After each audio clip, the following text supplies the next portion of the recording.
Today we're going to do a little experiment. Okay, so hold on. So let's say that we have two options. We have some cash and we have a credit card. This isn't a real credit card, but it's a plastic card. So don't try to zoom in and see a number. All it is my pass to national parks. So, but it's my prop.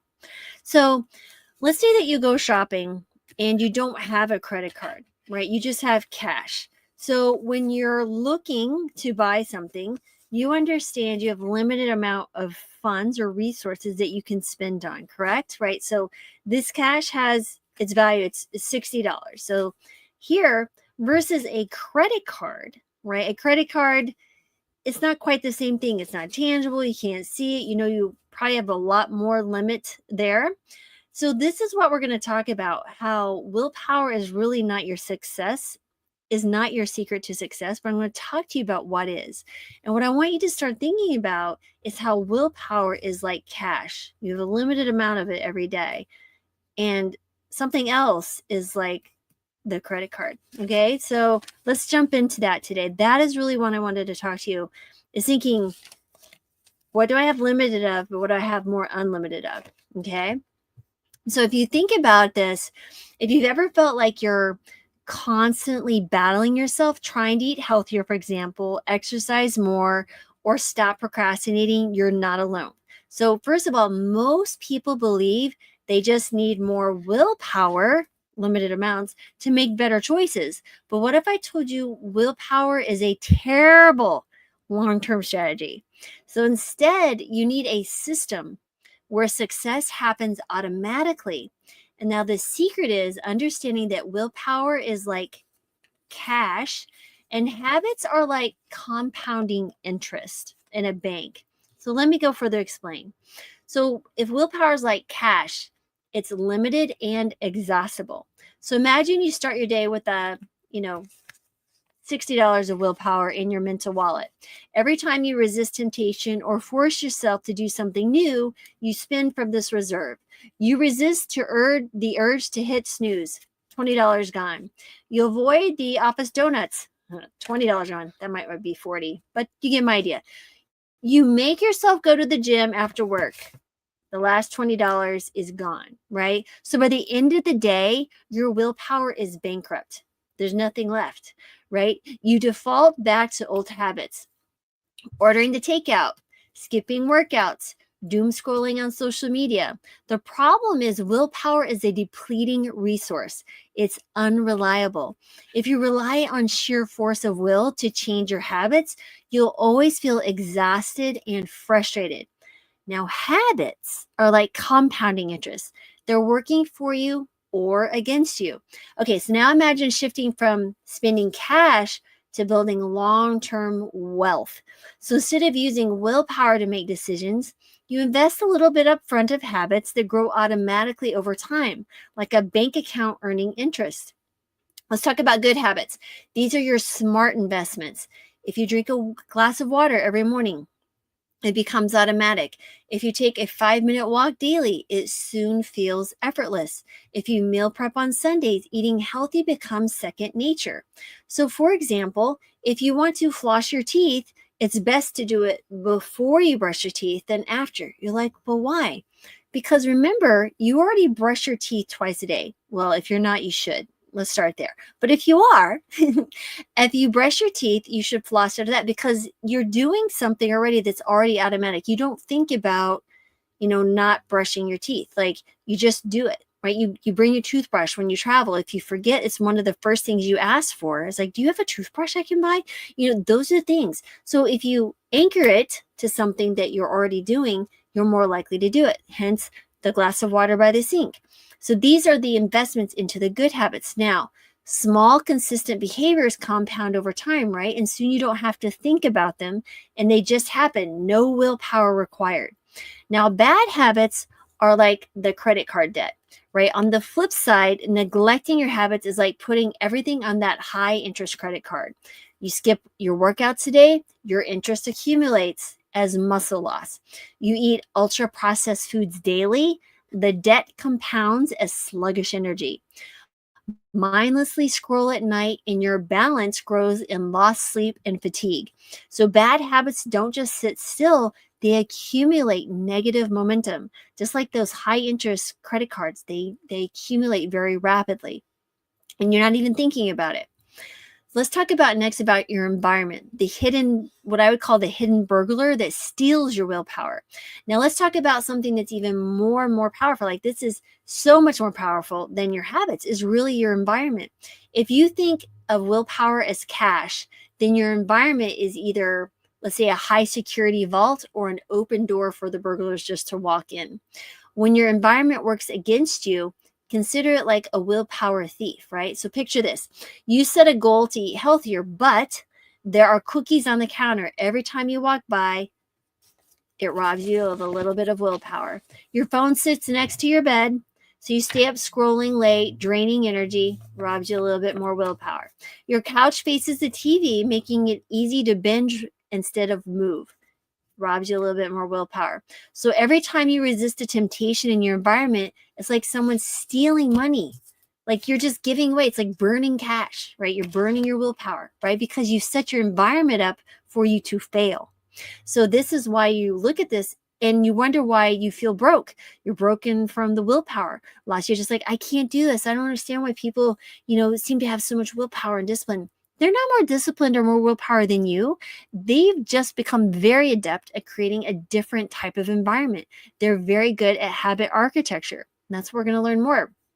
So now when you think about your environment works for you, think about it as a world-class restaurant, right? A kitchen, the kitchen in a Michelin star restaurant. So everything is set up perfectly before cooking even begins. So chefs use a system called, now forgive me if I say this because I'm not a French, mise en place. Place? Mise en place? It's French for everything in its place, okay? First of all, they don't scramble for ingredients last minute, pun intended. They don't leave knives in the wrong spots, right? They don't rely on willpower. They rely on systems. Systems are your habits. So apply this to your life. Want to drink more water? Keep a full glass of water next to your bed. You want to work out? Lay out your gym clothes the night before. Want to eat healthier? Prep meals in advance so the right choice is the easy choice. A well-designed environment removes friction from good habits and adds friction to the bad ones, making success effortless. Now, here's the final takeaway. To automate your success, if you rely on willpower, your environment will rob you blind.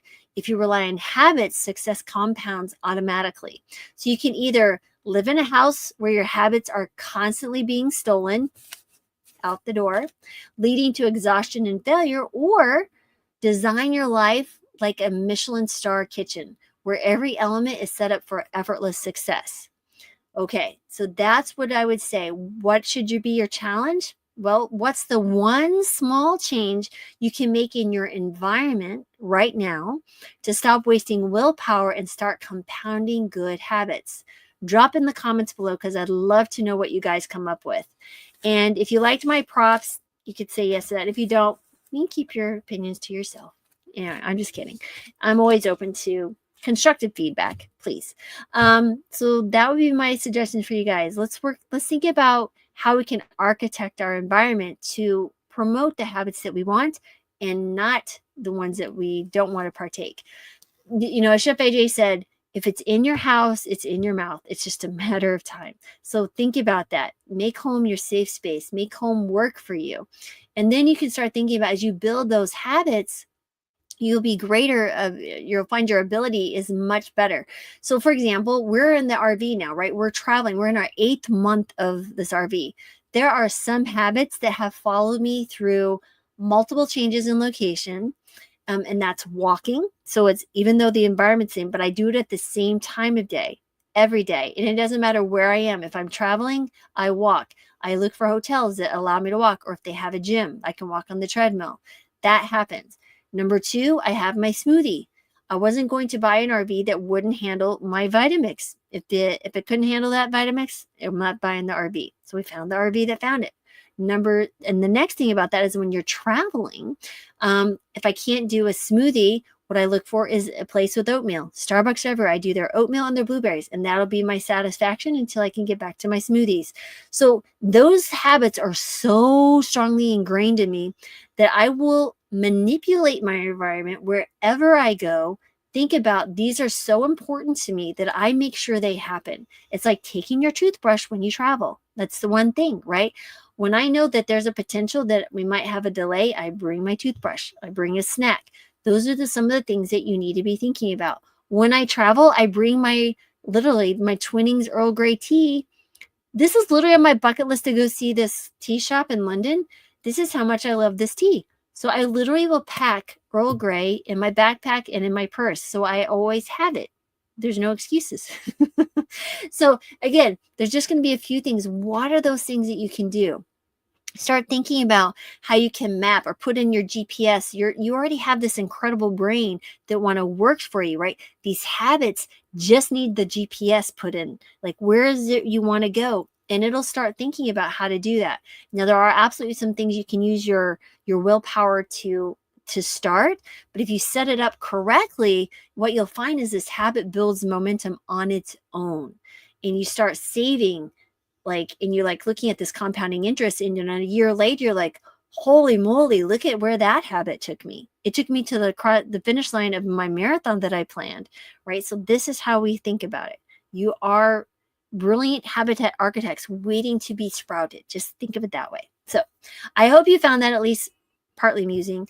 I was having fun thinking about how to share props. So thanks everyone for listening today. As always, I'm sending gratitude, joy, love, and healing your way. And again, don't forget to post, what are you changing in your environment or that you have done that made a habit successful. Let's share and help each other. All right. Have a great day, everybody. Oh, and don't forget to hit subscribe. Oh. And if you want to download my the Habit Healer Manifesto, which I spoke about before, feel free to do that. That's in the link below. Let me tell you, I'm starting a movement, and it's called the Habit Healer Movement. If you would like to join, feel free to join this manifesto. It's like literally, I'm going to read it to you real quick. The link is below. The Habit Healer Manifesto, your one healing habit away. That's the mantra. So I am a habit healer. I choose to heal, to grow, to transform. Healing begins with one small habit, one micro shift that leads to mastery. Each choice I make builds momentum, shaping the macro habits that define my life. I heal unhelpful habits not through willpower, but through awareness and attention.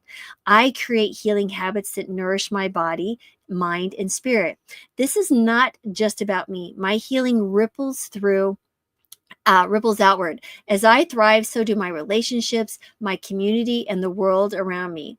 Healing is a journey, not a destination, and I am always one healing habit away.